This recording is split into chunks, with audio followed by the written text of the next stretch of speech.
weeks, and hopefully have gotten the most updated information on what I'm going to be presenting for you guys.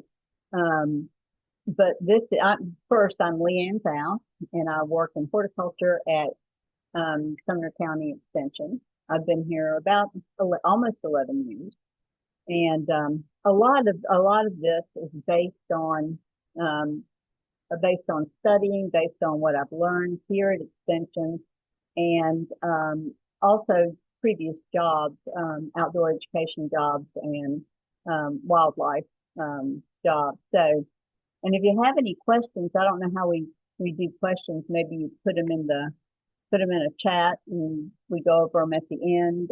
I'm not sure how Cody Yeah, wants to do as that. they put them in the chat, I'll try to answer as many as I can, and then if there's one Oh, that I okay. want some clarification on, I'll get you to answer it at the end for us.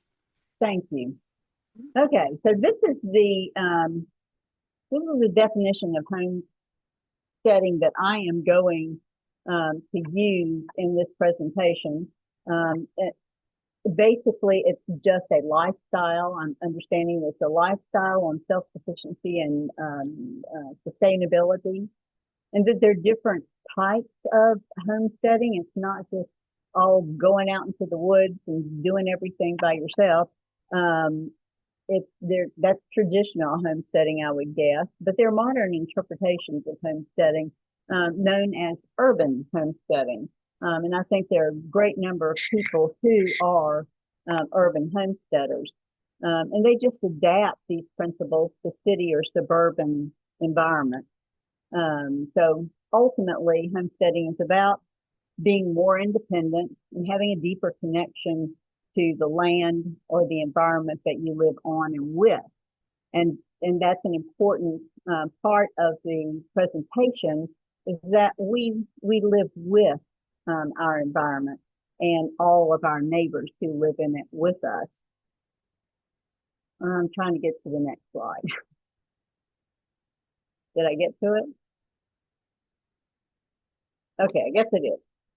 So the objectives of this presentation are basically prevention and exclusion. We'll identify some insects, spiders, snakes, and a few beneficial mammals, which most mammals really are beneficial. We'll talk about specific ways of reducing dangers to your homestead and the benefits of the vast majority of these outdoor neighbors. We'll talk a little bit about myths and misconceptions, about remedies for nuisance insects and others. And to this end, what I'm assuming is that the folks who are interested in this, I can't seem to get the top of my head up there. The folks who are interested in this, I'm assuming you live a pretty much an outdoor life. You enjoy being in the outdoors. So all of the information I'm giving you has to do with being out of doors. Um, so interest. Oh my goodness, I lost this slide. Okay, so globally, I'm going to start with one specific insect, because globally, this is the number one animal that is more deadly than any other and has transmitted more disease and killed more people than any other insect, reptile, mammal on the planet, and that is mosquitoes. And the disease that has been the most deadly is malaria. And didn't know for a long time what malaria was back before the 1900 in the 1800s. They thought malaria was breathed in, and that's why it's called malaria. Mal meaning bad, and area meaning air, bad air. And it wasn't till later on in the 19th century that they realized that this was vectored. This was a disease that was vectored through mosquitoes. And it vectors an ancient parasite, and it's a protozoan, and it is deadly. Um, it doesn't transmit to. There are four different strains that transmit to humans, and that there are many others that transmit to animals or wildlife. We'll just go over a couple of oh goodness, here we go. A couple of the varieties in Tennessee. There are more than this, but these are the ones that tend to spread the most disease. One is the Asian tiger mosquito. This is the Asian tiger mosquito. It is an invasive mosquito. This is the common house mosquito, and this is the yellow fever mosquito. And although yellow fever is relatively eradicated here, it is still causing issues in other parts of the world. Season and activity, generally mosquitoes start sometime in March, as soon as the temperatures get above freezing and potentially stay above freezing, at least during the daytime. And it lasts, their activity lasts until the first hard freeze in the fall. They're most active dawn and dusk, but there are mosquitoes like the Asian tiger mosquito that are very active during the day also. So you can't get away from them. They're going to get you one way or the other. The Tennessee Department of Health is diligent about tracking diseases, particularly West Nile and encephalitis. And we do have cases of Zika or dengue, but they're very, very rare. Okay, a little bit more information about these specific mosquitoes. This mosquito is not really an aggressive mosquito. It doesn't keep coming at you. And it prefers birds to humans, but it will bite people and mammals. This mosquito, as I said earlier, the Asian tiger mosquito is easily identified because it is white striped all over its black body. And they are highly aggressive. These are daytime biters. And they will swarm areas, and they prefer stagnant, generally stagnant water that has begun to develop debris at the bottom, detritus, containers such as bird baths and flower pots. And they are a major health risk because they carry viruses such as dengue. I'm not going to even try that one, Zika and encephalitis. And these are human-based diseases. And then the third is the yellow fever mosquito, and basically carries the same types of viral diseases. It thrives in really hot weather, in hot subtropical urban environments. And places that mosquitoes generally thrive are anywhere there's water, as you can see. They can do brackish water and salt marshes, swamps, just pools of debris, the woodland pools, floodwater. So they're not that picky about where they do lay their eggs. And a lot of these, like the swamps and the pools and the marshes, and even some areas with floodwaters, and they have predators in the waters or around the waters that will consume a good deal of the larvae of the mosquitoes. Dragonflies being a biggie. Dragonflies have the nickname of the hawk because they consume so many different stages of these mosquitoes.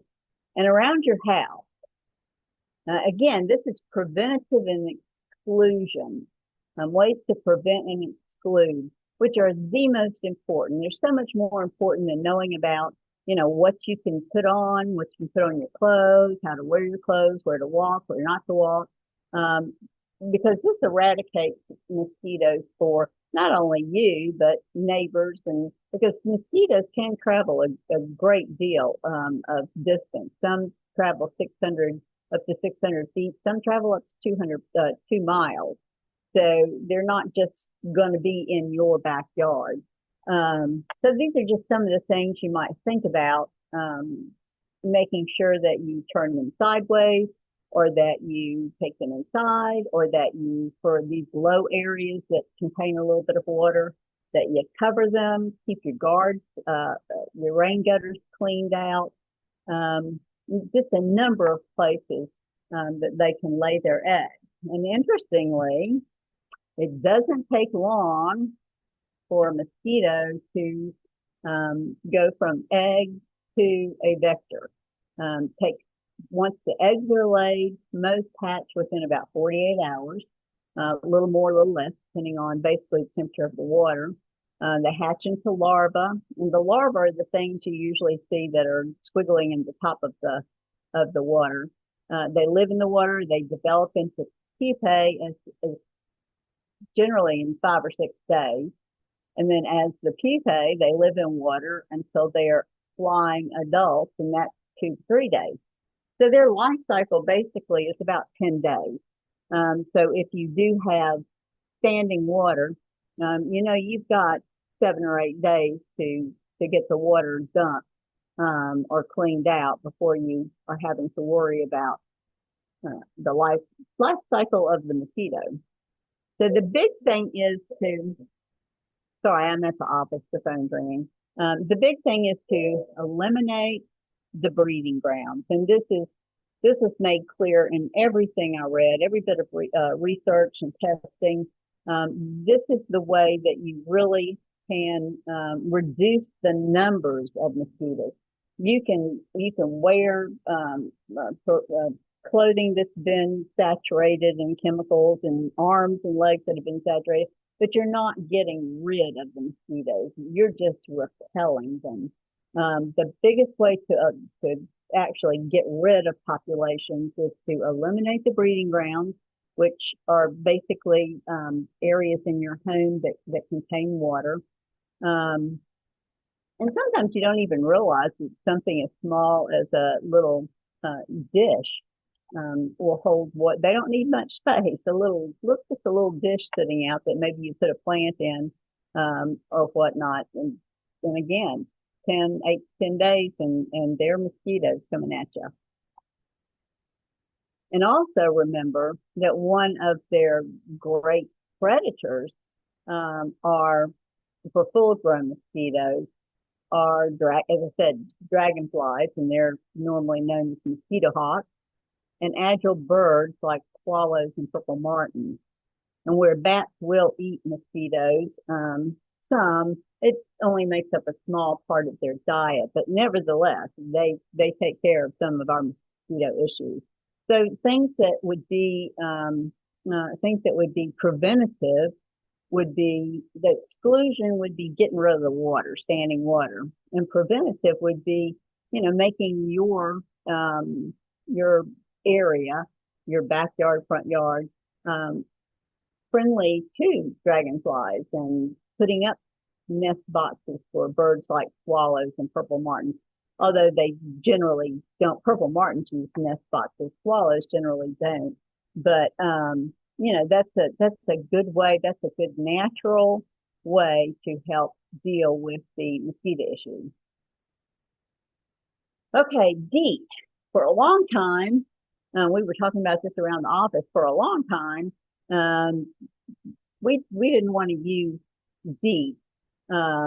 You hear over social media and different places that DEET can be dangerous.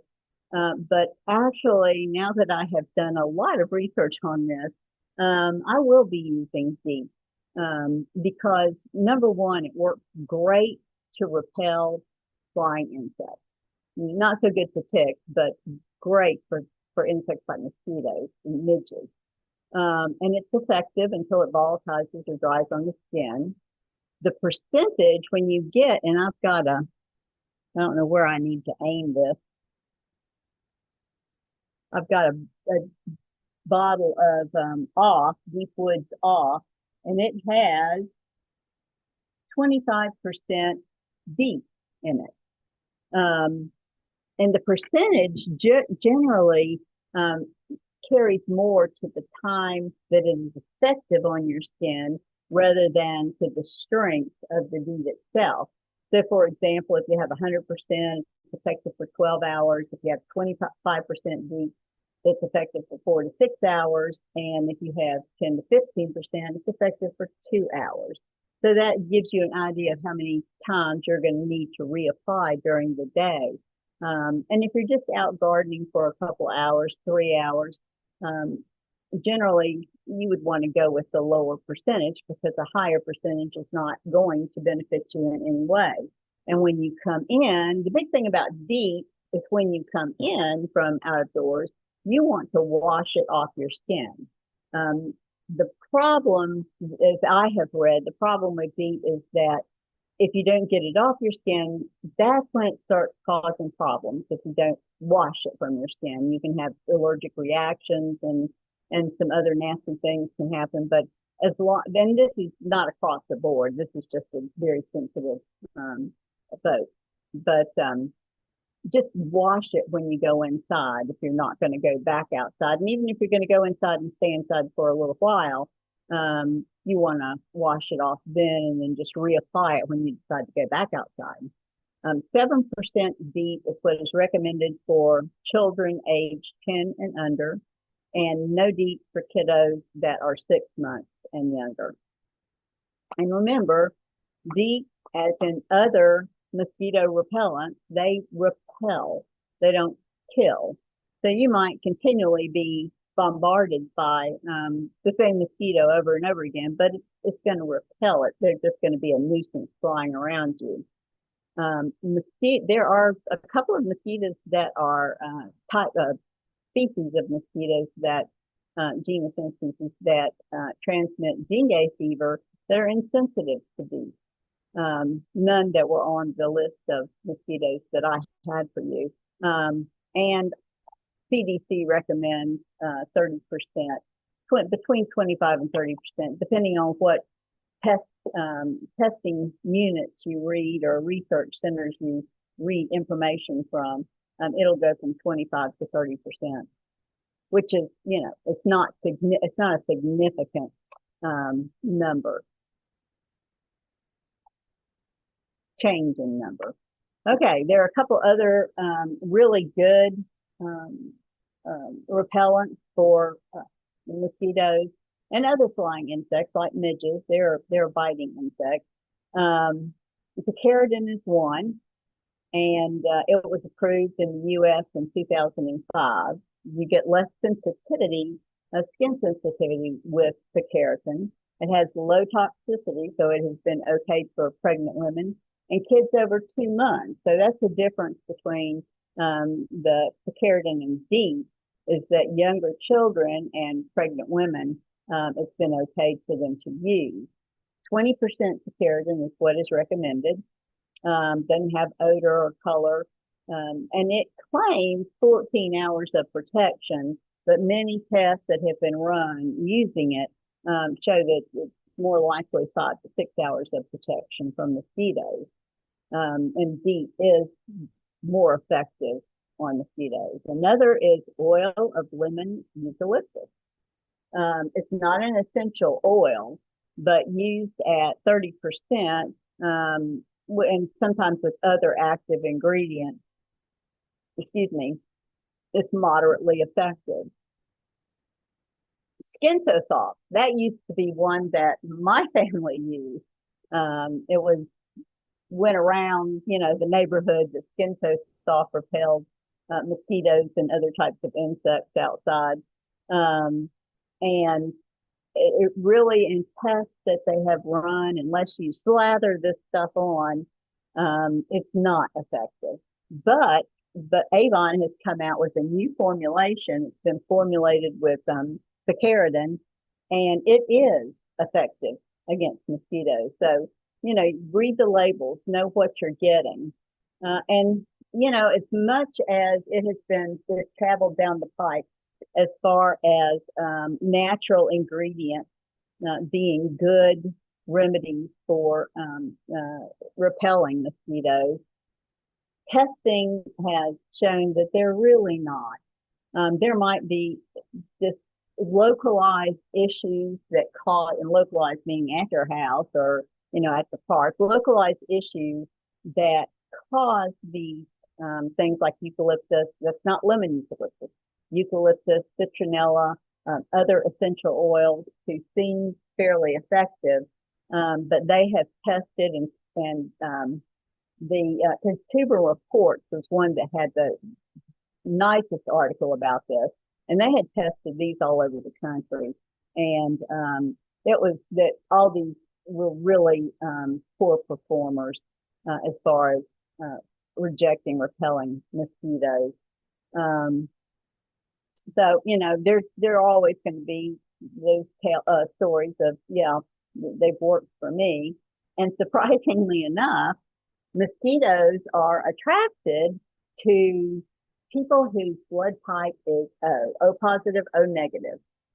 They're less attractive to other blood types. So that could have something in the in some of the old wives' tales about what does work and what doesn't work. And two, when you're sweating, you give off lactic acid from your working your muscles, and that certain formulations in your body of lactic acid will attract certain mosquitoes to you.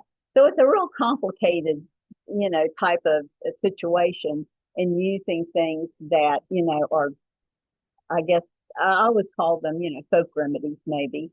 And as we've learned how to test and how to research some of this stuff, we've learned a little bit better what is effective and what's not. Now, this is a great hack, and I have tried this and it works, and I know other folks who have, and I got this actually on, I think it might have been a Consumer Reports article, or it could have been an extension article. But anyway, if you all are familiar with mosquito dunks, let me see that, mosquito dunks, Bacillus thuringiensis, they are extremely effective in killing the larvae of mosquitoes. And what you want to do in order to use this in your yard is, this is called the mosquito bucket. You use a 1 to 4 gallon bucket or bucket, depending on what size of yard you have. You put a net over, you'll get a net so you can put it over the top of the bucket, but so you'll keep everything else out that could, it could harm, you wouldn't want to harm. And then you fill the bucket half full of water. Rainwater is great. Excuse me, rainwater is actually better than tap water. You add organic material, and the best that I have used is just a pile of straw, and put that in the water, and it will slowly start to decay.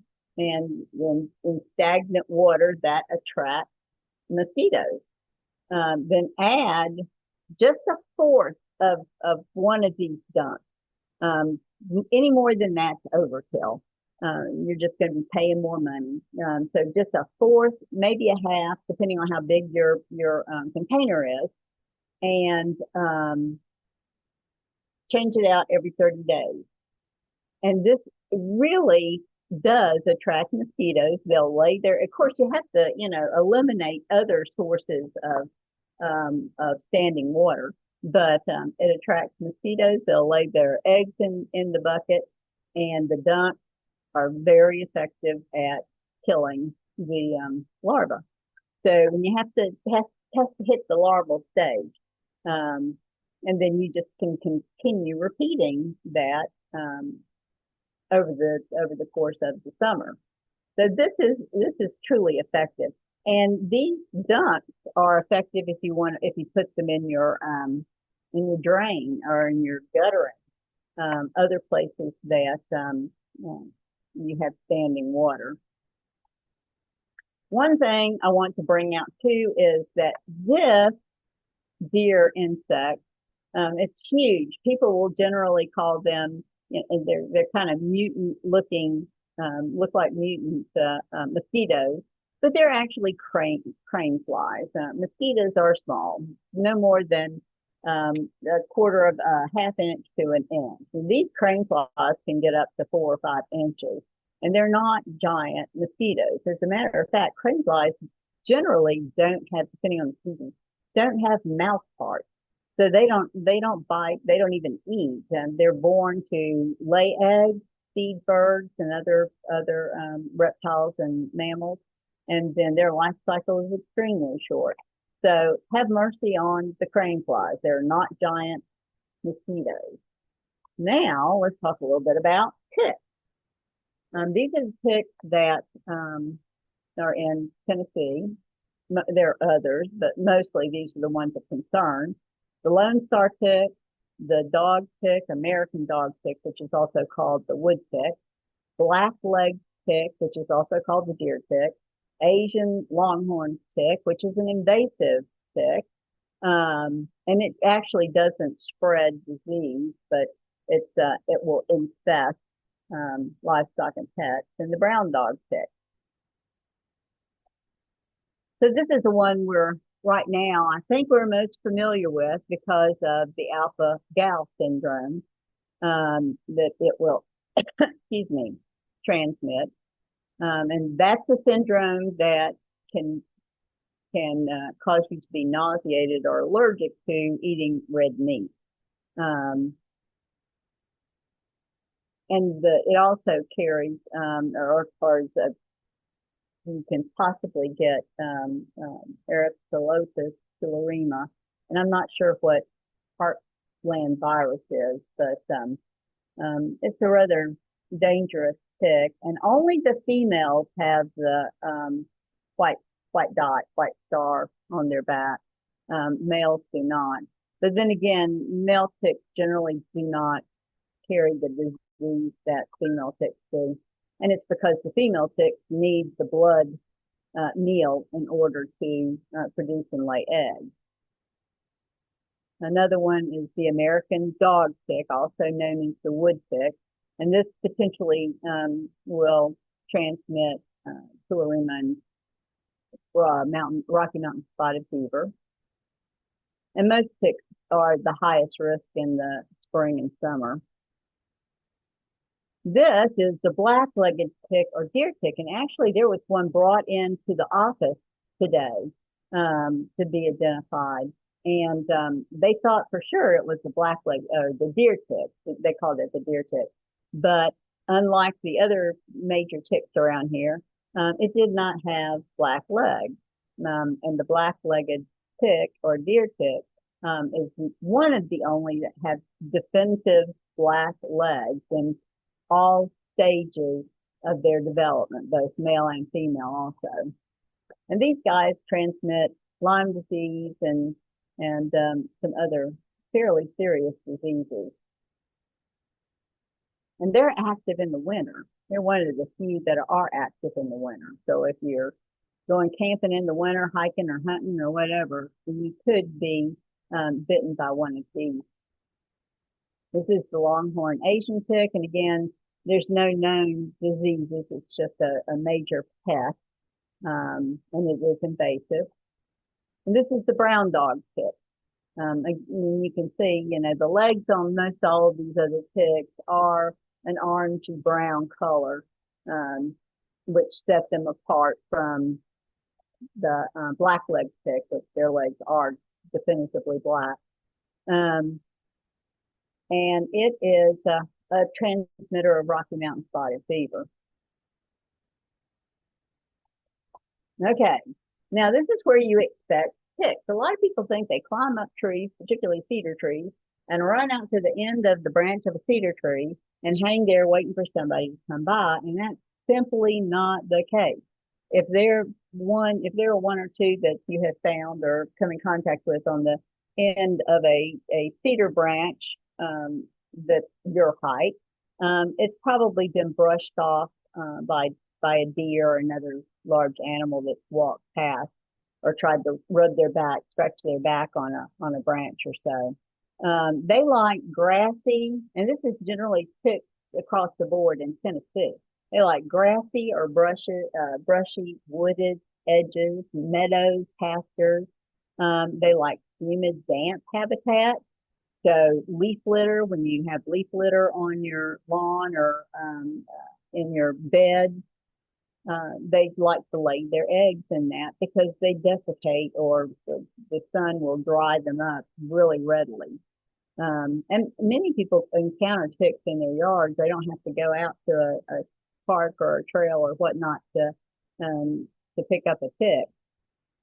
And the expansion of ranges, and they have expanded their ranges so much because it's been, of this habitat loss, and therefore their population numbers have grown. Now, this is kind of interesting. I didn't know this. There are two ways that ticks find a host. One is called questing, and this is what the deer tick does. When conditions are right, they'll come out of the ground, they'll crawl up grass or weeds, and that's where they hang out their legs to catch passersby. And the others are called hunters. The lone star tick falls in this category, and it will literally find prey and chase the prey down and attach to the lower extremities. It can't go very far, but evidently it can keep up with prey enough to attach itself to prey. They don't have eyes. They smell, and this is ticks in general. They smell for lactic acid, which is produced when you have a lot of muscle movement, for CO2, heat. They're very heat sensitive, and they sense vibrations. So that's how they know that prey or something that they can get a blood meal from is close by. So before you go outdoors, this is the best way to prevent and exclude ticks from embedding in you or biting you. You treat your shoes, socks, pants, shirts, and gear with with sorry with permethrin. Um, you can get it in a can, and you can spray all this down. You want to spray it until it looks damp, and then you let it dry. Allow time, usually 2 or 3 hours before dressing. It lasts 2 weeks, and that's regardless of whether you wash it or not. You want to treat your shoes once a month because, again, ticks are ground-born insects or spiders, spider family. You can send clothes. There's several companies that you can send your clothes off to be treated with permethrin. One's called Insect Shield, and it is more cost effective to do that because the cans are fairly expensive. The physical barrier, or it's just tucking your pants into your socks, your shirt into your pants. Wear light colored knee socks if you're wearing shorts. And what that does, it just allows you to see the tick that might be climbing up your leg. And use EPA registered insect repellent, such as DEET and picaridin, and there are a few others that are effective in repelling again the tick. Permethrin is toxic, can't use it on your skin. And again, with any kind of toxins, poisons, follow label instructions for use. Now that's before you go outdoors. After you come indoors, or when you come indoors, check clothing and remove ticks from clothing. Stick clothes in tumble dry high heat for 10 minutes.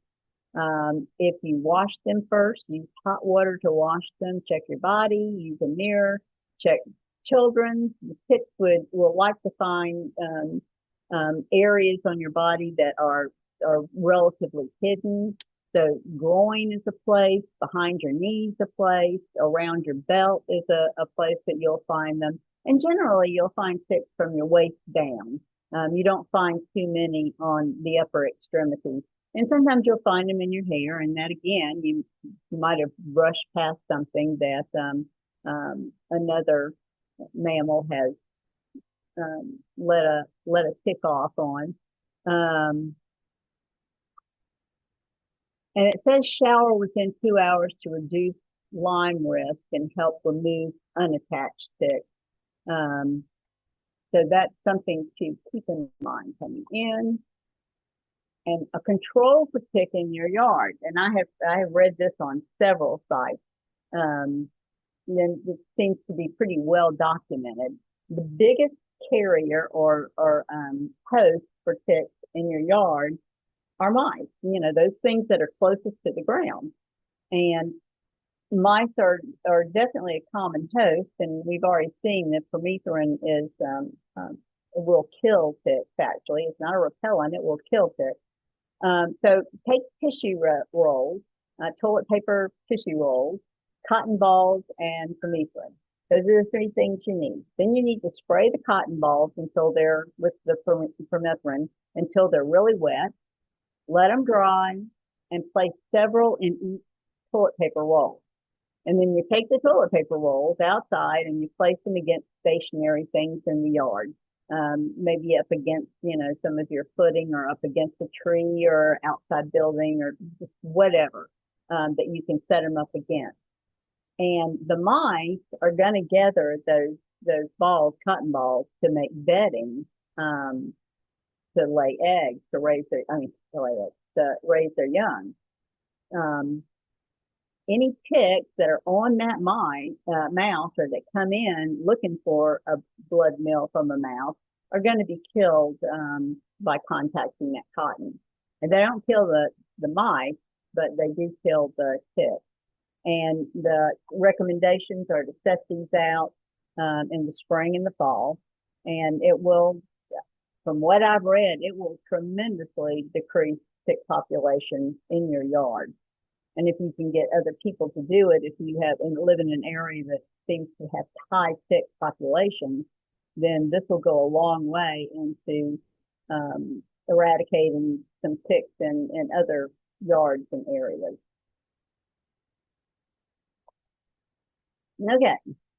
One other thing I'm just sticking in here because we see them a lot in Tennessee is a midge. A midge, and the size of a midge, you can see how teeny tiny they are.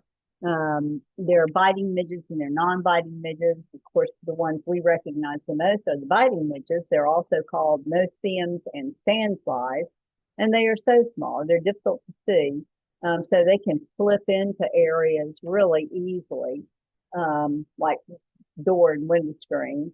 And they will leave there after you for a blood meal to lay for egg development, and they will leave welts and itchy spots on your skin. There's not any disease that is necessarily associated with them. It's just the inconvenience and nuisance of having to fight them to go somewhere. If you have ever been on a hike or a walk and you've been in a rather damp place, kind of shaded place, and all of a sudden, wherever you walk, there are swarms of these little bitty teeny things that come at your face, come at your ear, your neck.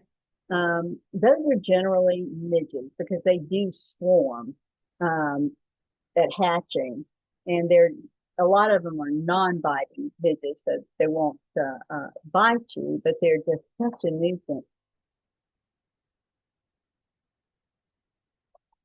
Okay, and no, they're not a public health risk, but we, as I said, we do have a lot of midges here. They like to breed and lay eggs in moist, really moist, humid, damp places.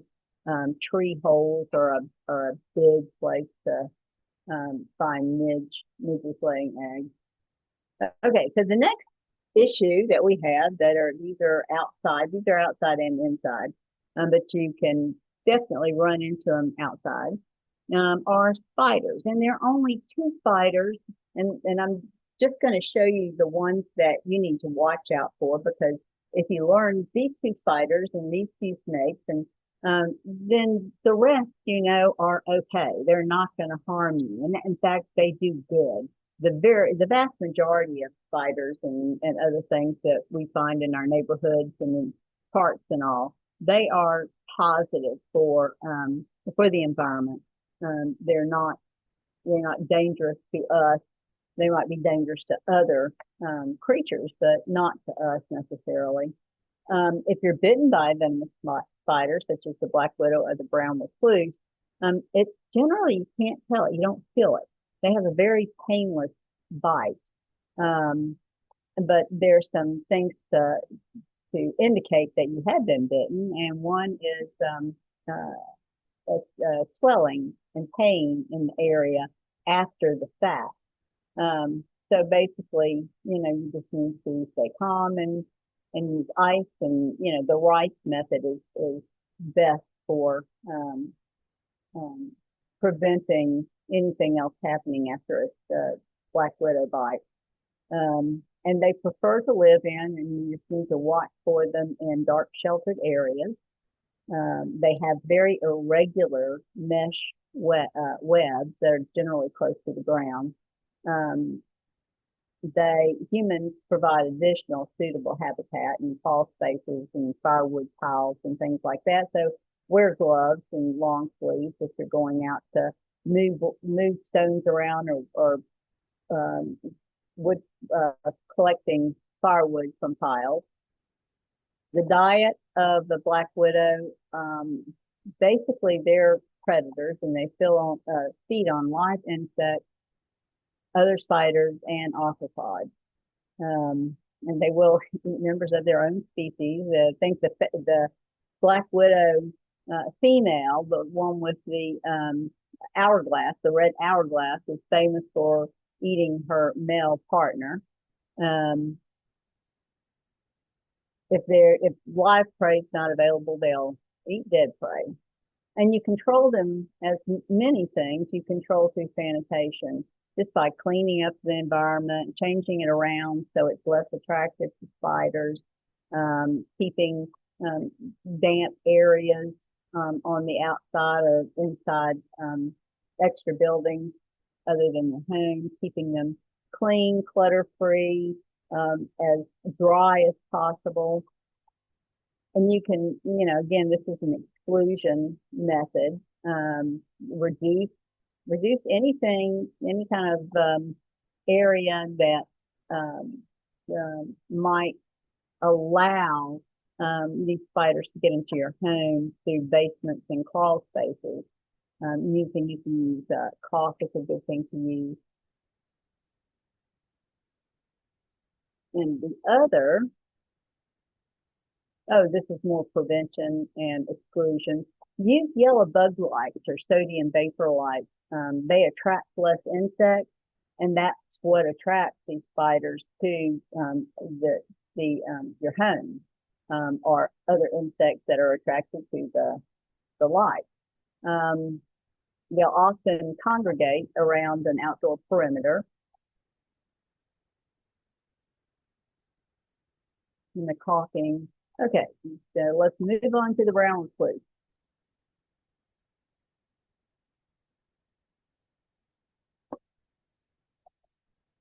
Okay, and it lives up to its name. The brown recluse is a very reclusive spider. It does not attack people. It lives in a lot of clutter too, back in dark places that are seldom used. Outside, its favorite haunts are stacks of rock or wood. And its bite in response, it bites in response to being injured. For example, if you accidentally lean up against one, you don't notice it will bite then, and it's just defense. It's a defensive bite. Very few people are actually bitten by brown recluse spiders. And again, it lives up to its name. It's very reclusive. It does not want to be around you at all. It hunts at night. And these are some of the symptoms of a brown recluse bite. Again, it's painless at first and only becomes tender or itchy within several hours. And it says that, what I've read, many bites are minor and they behave like a bee sting, but some can cause significant tissue damage. So if you suspect you've been bit, get help within 24, 48 hours. And this is another mistaken identity spider. Many people see these spiders and believe that they are brown recluse. These are actually wolf spiders, and the big difference between a brown recluse and a wolf spider, well, the wolf spiders are generally bigger, but you're not going to be able to tell that unless you have a brown recluse sitting right beside it. But these are very furry spiders. And actually, these are great. They can get pretty big and be scary looking, but these are great spiders to have around because they do predate on a lot of pesky insects and other things that just are more nuisance critters. Okay, myth. Brown recluses are aggressive. That is a myth. If you take vitamin B to ward off insects or you drink apple cider vinegar, there is nothing to suggest that what you ingest is going to affect um, insects or mosquitoes. In water, surprisingly, garlic will kill mosquito larvae. If it's rubbed on the skin, it repels them, but then again, it's going to repel everybody else too. Not necessary. Essential oils are great at repelling some mosquitoes. They volatilize off the skin too quickly to be useful. You'd have to just constantly be being able to reapply um, the essential oil. Stuff dryer sheets in your pockets to keep pests away. Nope, doesn't work. There's never been a test run that has shown that's been effective. No research or testing indicates that fragrances in general attract mosquitoes or other insects or detract, as with the dryer sheets. Okay. Okay, these are important, all natural and free pesticides. Um, birds, bats, snakes, moles, foxes, opossums, skinks, skunks, and coyotes. Um, they are most of these, such as snakes and foxes, opossums, skunks, they eat things that really do spread disease and really are dangerous to you. And rodents are some of them. So these guys are good to have around. And there's some myths, and I just thought I'd go really directly into myths, but there are myths surrounding wildlife in the U.S. And these would affect people who are homesteading or who are outside a lot and want to landscape or arrange their outside venue in order to um, detract or attract these animals. Number one, coyotes are dangerous and they kill folks. Since the beginning of records for deaths by coyote in the U.S. and Canada, 2 deaths by coyotes have been documented in any form. If an animal, such as a fox, raccoon, skunk, or other nocturnals, is out during the day, they have rabies, distemper, or maybe roundworm. Well, that's also false. There are other reasons that bring these animals out during the day, and again, with a lot of habitat loss and a lot of foods that are being lost because of that. A lot of times they're out during the day just searching for something to eat. If you touch baby birds, the mom will smell you and they won't feed them. That's false. Birds in general do not have a developed sense of smell. Probably some mother who got tired of her kids bringing baby birds in made this up, and it was just one of those things that spread. Bats are blind and will fly into your hair. Bats are not blind. Bats see fairly well. And they operate through echolocation, which, by the way, the United States military has, through the past, I think, 60 years, a lot of their research in echolocations that they have used in submarines and other equipment has come from research of the bat and the whale. And they still say that they are much better at it than anything they have ever been able to develop from that research. Skunks spray when they're angry. No, that's false. Skunks are they're very brave. They'll get out and walk around any time of day or night because they know that that most animals are going to stay away from them because if they do get sprayed, then more than likely they won't be able to smell to hunt for food for 5 to 7 days. So mammals basically stay away from skunks, and skunks basically stay away from us. As most wildlife does, they're really not interested in us unless we are aggressive towards them. Um, Snakes will chase you and jump their body length to get to you. Again, that's false. Snakes do not. There's one snake in Africa that chases people. Any other snake does not chase you. If you're walking towards a snake and you see it coming towards you, it's not coming at you. It meant to be going the direction that you're standing in, and it continues on its way, generally paying you no attention. But sometimes that gets translated into a snake that's chasing me or getting ready to jump on me. Young venomous snakes' venom is more potent than that of adults because they can't control the amount they ingest. Again, that's false. Venomous snakes can control their injection of venom as well as adult snakes can. Opossums hang by their tails. False, because that isn't a skill that is useful to them, so there's really no point. And plus, they're too heavy. The adults to hang by their tails. And rabies is always a fatal disease, and that is false. Rabies can readily be treated if caught early enough. Okay, last few slides. And this is just for identification purposes because people have a true fear of snakes. But very, very often, it's just an unwarranted fear. There are 3 snakes in Middle Tennessee that are concerning. And the water moccasin or cottonmouth is not one of them. They are in West Tennessee.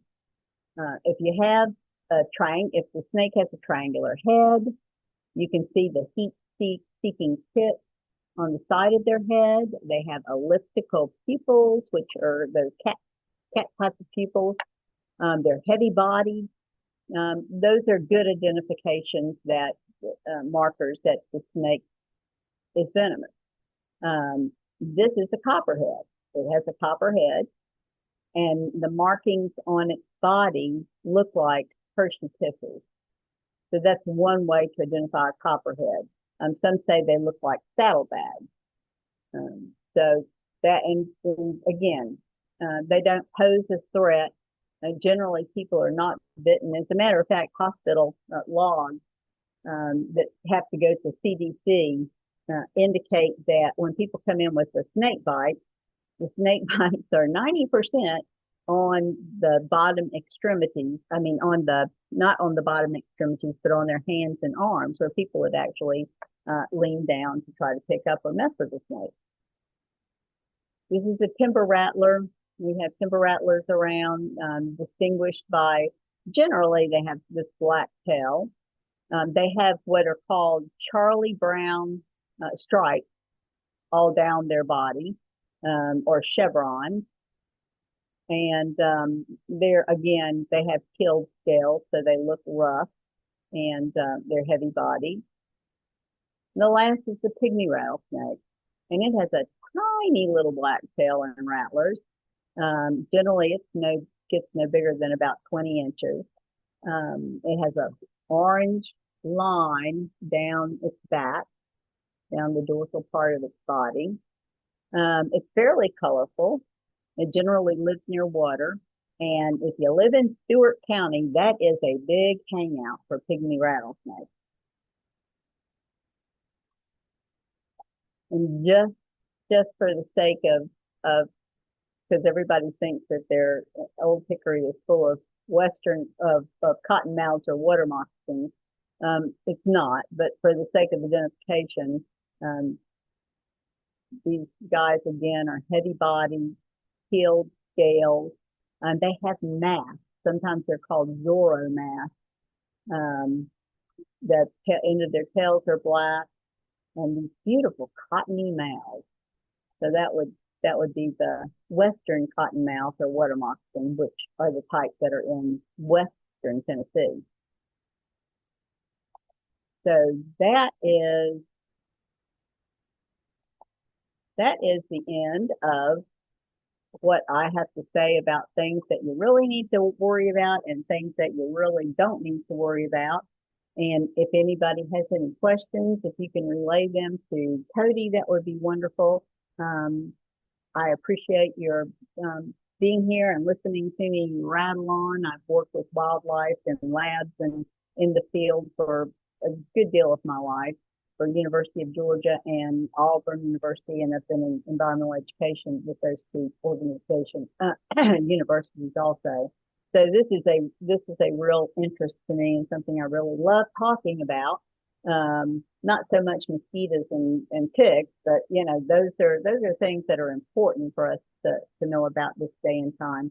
But if there is anything that you would like, or UT has some fabulous literature on ticks, on mosquitoes, on oh gosh, there was something else on midges, basically on insects, and we'd be happy to get you that information if you would like. And if anybody wants this slide presentation, I'll be happy to send it to Cody. It's got all my references and points of reference on it. But I guess I can stop talking now. Well, thank you, Leanne. Does anyone have any questions? If so, you can unmute your mic or just drop them in the chat and we'll see what we can do for y'all.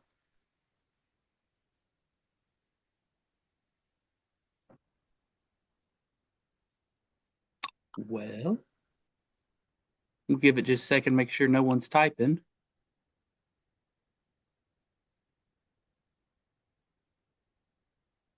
So I Well, hope this Leanne, was interesting to those folks who are listening, and then you gave just to give them a little heads up about some of these pests and some that aren't really pests. Um, no, I thought it was a really good talk. So we do appreciate it, Leanne. And if anyone's got any questions, feel free to relay them to me and I can definitely give them to Leanne. So, Thanks a bunch. I really appreciate it. all right. Thank y'all.